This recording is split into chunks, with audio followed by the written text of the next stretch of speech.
This is the Cal NEH American English Dialect Recordings Collection, produced with funding from the National Endowment for the Humanities and the Center for Applied Linguistics. This is tape number 33, Side A.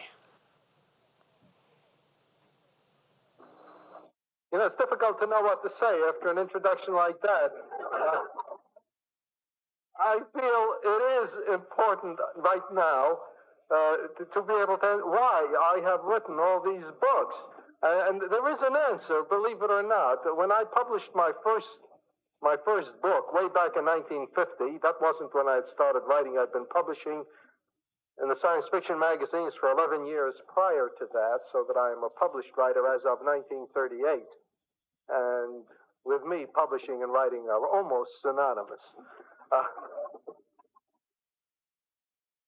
But when I published my first book, I received a lot of questions, and I found it very difficult to answer them. I mean, they say like, well, what's the name of the book? And I tell them, and they obviously never heard of it, and they say, well, is it any good? And you don't really know, and you suspect the worst. And well, what did the reviews say? And there weren't any. And I very early figured there's only one way to handle this. I sat down and wrote 145 more books. And now nobody asks the names. Nobody asks if they're any good. Nobody asks anything. They just say 146 books. Wow. Because you know, if you stop to think of it, what's the difference whether they're good or not? Have you ever tried writing 146 bad books?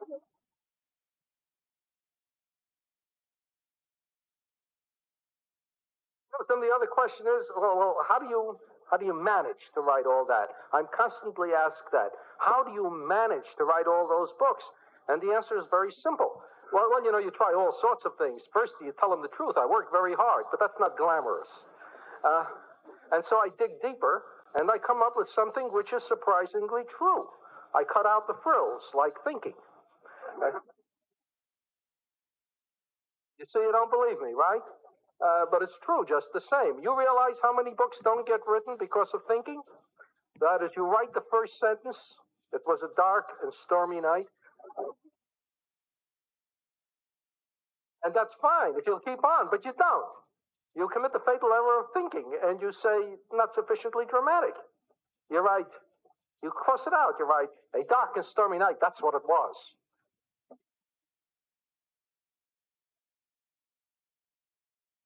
And then you think, you say, no, it's too dramatic. Perhaps we ought to open on an air of uncertainty. Was the night dark and stormy? And then you think some more and you say, no, I'm ruining it. It's anticlimactic. And you say, it was a stormy and dark night. Well, this goes on forever and you never write the book. See? Now, I don't do that. I start with the assumption that the way I say it the first time is right. As a result, I hate literary critics who have been described to me as resembling, you should excuse the expression, eunuchs in a harem. They can observe, study, and analyze, but they can't do it themselves.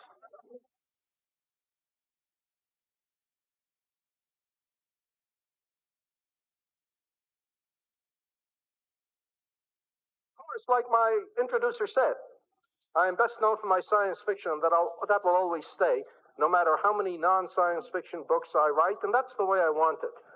My science fiction is undoubtedly the most unusual part of my output. These were the earliest books I wrote, the ones on which my reputation stands. I am at present known as a keen-eyed peerer into the future, a person to whom the crystal ball is absolutely clear, someone who can tell what's going to happen, all on the basis of the fact I write science fiction. Once upon a time, I was widely viewed as a nut for the same reason. I haven't changed. Staunch and true, I stand as I always have, but the world has changed. And one of the reasons for this is that very belatedly, humanity in general is discovering that the only relevant literature of our times is science fiction.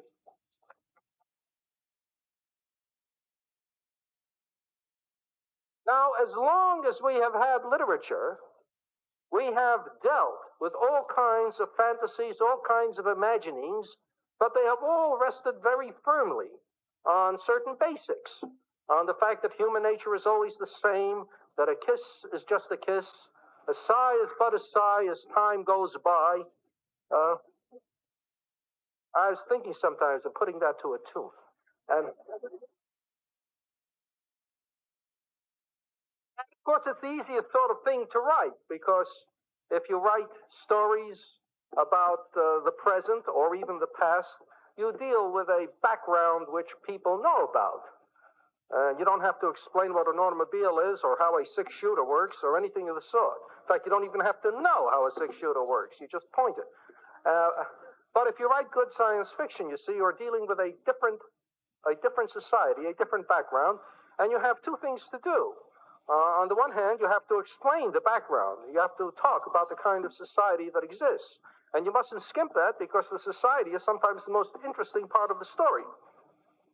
On the other hand, you also have something going on in the foreground, events taking place against that background, and you don't want to skimp that either. So you have the difficult task, the very difficult task of letting the events take place without obscuring the background and describing the background without delaying the events in the foreground. This is extremely difficult to do, with the result that writing good science fiction, and I emphasize good because, you know, bad science fiction like bad anything is very easy to write. But writing good science fiction is the hardest thing in the world, really. I say it, and of all the people in the world, I know this best because of all the people in the world, I'm the only one who's written a little of everything. So if I tell you science fiction is the hardest, I know. And of course, you can't tell me either, well, you just think it's the hardest because you are not a good science fiction writer. Because as a matter of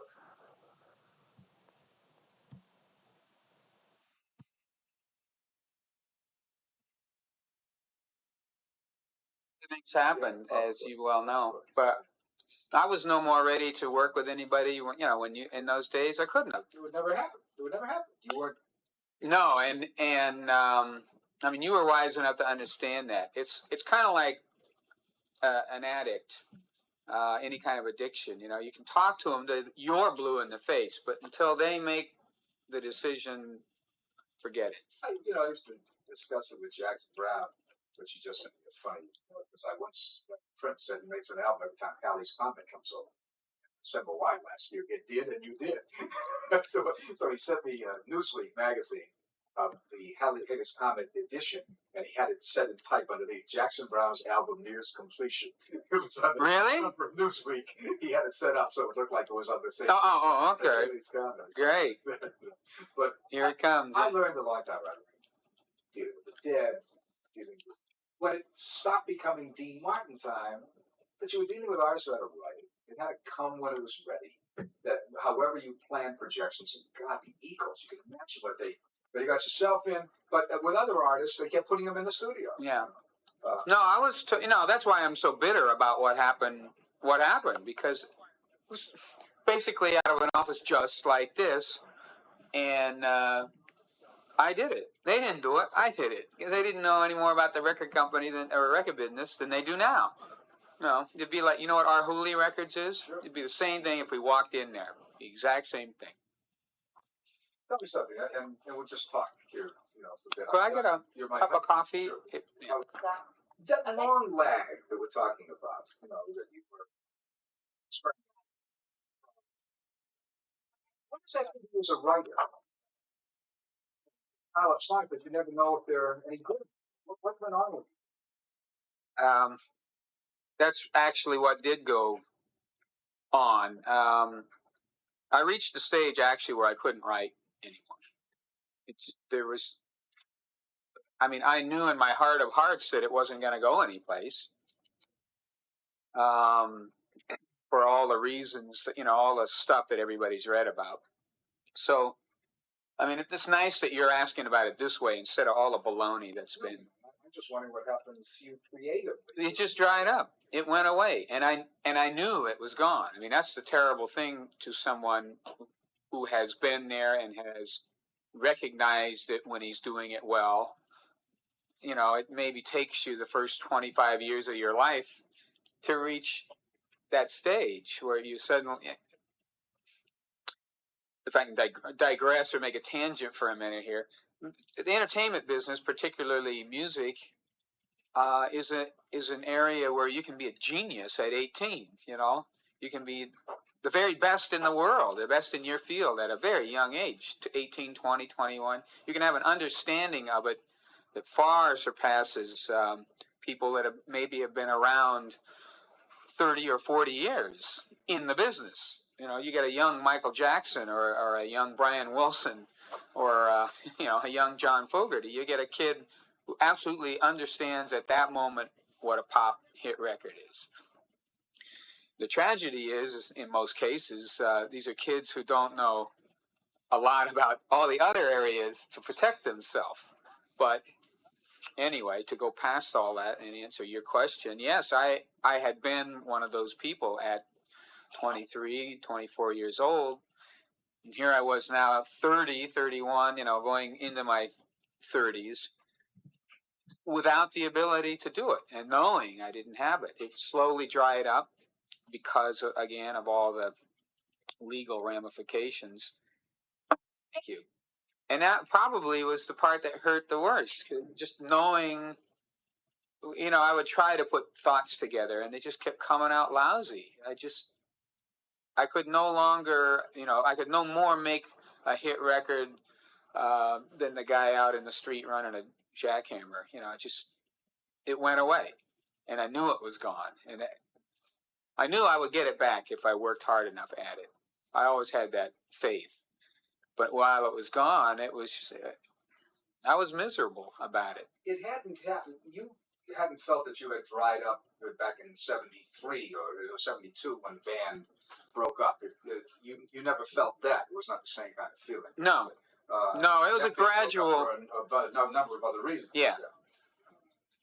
No, it's kind of like if,